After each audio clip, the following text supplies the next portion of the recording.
Hey, this is Melody with Realty Executives Main Street, and I have been so unbelievably blessed. I have gotten to talk to quite a few of you this week, either in person or through a phone call or FaceTime, and it just warms my heart so much. I love talking with you. I love hearing about your stories and what is drawing you to Tennessee. And as I'm having these conversations, I'm realizing that there's some preconceived notions and there's some things that folks are kind of, oh, I didn't know that. So let me tell you about my Tennessee. Stay tuned.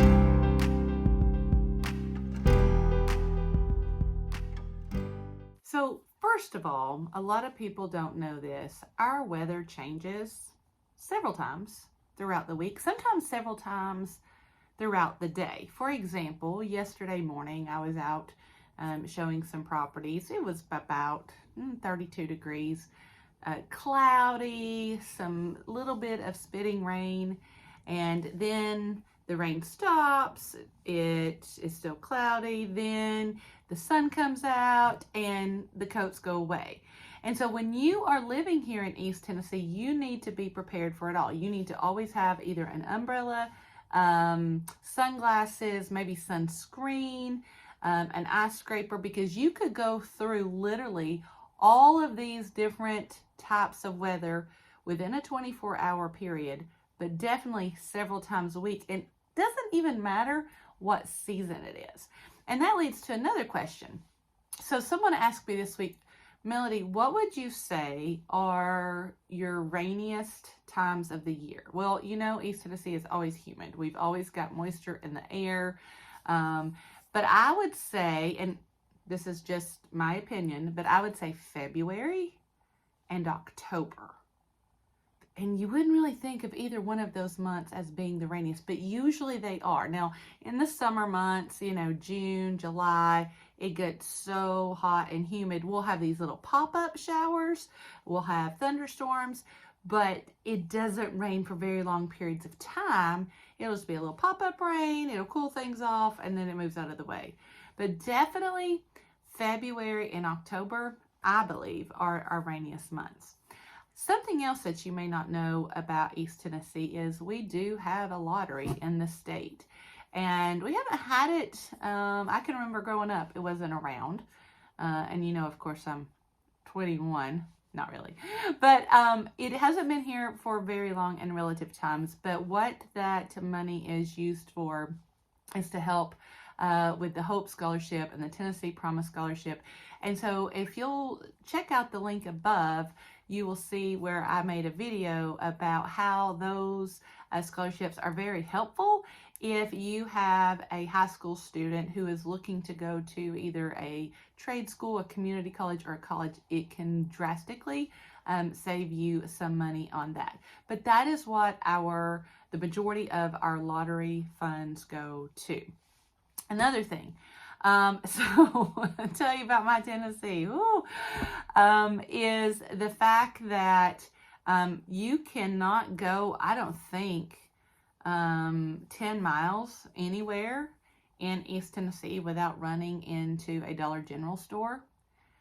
We have more Dollar General stores than you could probably even imagine. Even in the most remote places that you can possibly think of, there's going to be a Dollar General store.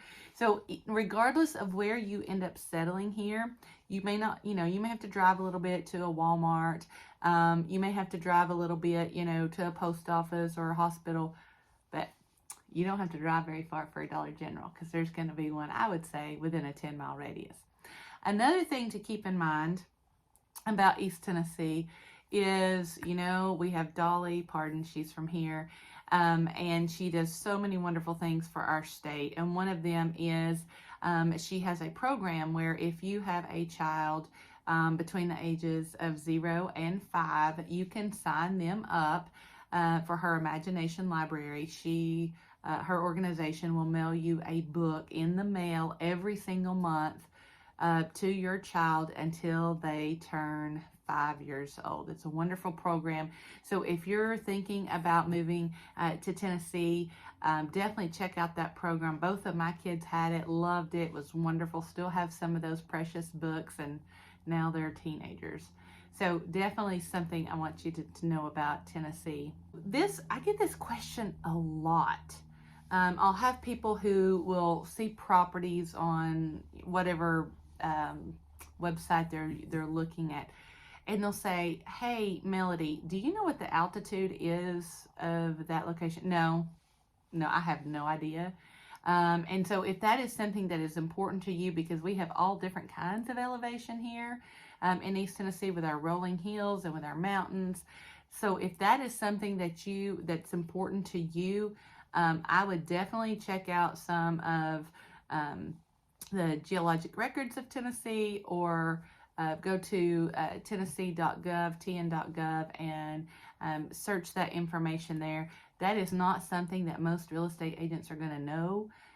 We can find out if that particular property is in a flood zone. That we can find. But as far as altitudes here in the state, it is all over the place. The closer you get to Crossville in the middle Tennessee, it's going to be more plateau. And then once you get past Nashville going west, it's more flat if you're going from Nashville to Memphis. But here in East Tennessee, it's all over the place. And so if altitude is something that you want to know about, that's probably going to be something you're going to want to research before you decide where you're going to locate here in Tennessee. Here's something. So I had someone ask me this week, Melody, if I want to live close to an airport, does Tennessee have a lot of airports outside of big cities? Because we have an airport in Nashville, we have one in Memphis, we have one in Knoxville. Well, technically it's Maryville.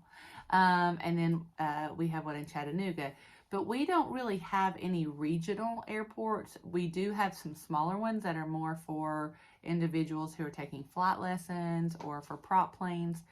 But if you're someone who travels a lot for business or for work, then you're going to want to be within a certain driving distance from one of those 4 locations, because we just don't have a lot of regional. As a matter of fact, I can't think of a single one here in East Tennessee. I'm not going to talk about Middle or West Tennessee, but here in East Tennessee, I don't know of any regional airports where you could get on to a commercial flight and fly somewhere.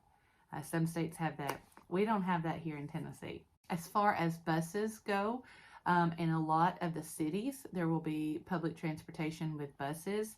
But if you're looking for the rural areas, you're pretty much going to need a vehicle of your own, because again, our rolling hills and distances to different things, we're not going to have public transportation. So if you're in the city limits, that's not a problem. But if you are not in the city limits, you're going to need a vehicle. So another thing that Tennessee has is, most of the time you're going to get one of 2 kinds of soil, especially here in East Tennessee. Now, in my first house that I had, it was here in Knox County in a subdivision. There was this red clay, thick soil, very acidic. The only thing that really wanted to grow there or weeds and called crabgrass, that I personally think are of the devil themselves. But that would pretty much the only thing that would grow there. Then there could be, just right down the road or across the street, there could be this really lush, fertile soil. And so you might say, well, that doesn't really matter to me. Well, if you're into gardening, if you're into you want to have a lot of plants and bushes and all of those things, then that might be important to you. But those are 2 kinds of soil that we have here sporadically in East Tennessee. I would also say there's a lot of pride in our state here. I don't know if you notice, a lot of times I, in my videos, wear orange, or I'll have some kind of orange on because I take pride in our state. And I'm not alone. You are going to find either orange flags or University of Tennessee stickers or pom-poms or something. We take a lot of pride in our state. So this is our Tennessee flag, and it has the 3 stars on it, 1 star for each of the grand divisions of Tennessee. So 1 for East Tennessee, 1 for Middle Tennessee, 1 for West Tennessee. And so you will often see that as well on display in buildings. We're very proud of our state here, and we will defend it to the fullest. So we can make fun of ourselves. A lot of Tennesseans will make fun of ourselves, but when other people make fun of us, we don't like that. We don't like that at all, because we like to take a lot of pride in our state. It makes us feel good. The other thing I got to tell you about our Tennessee. So especially, and I grew up in Athens, proud Athenian, grew up, still have relatives that live there, and it's a small town.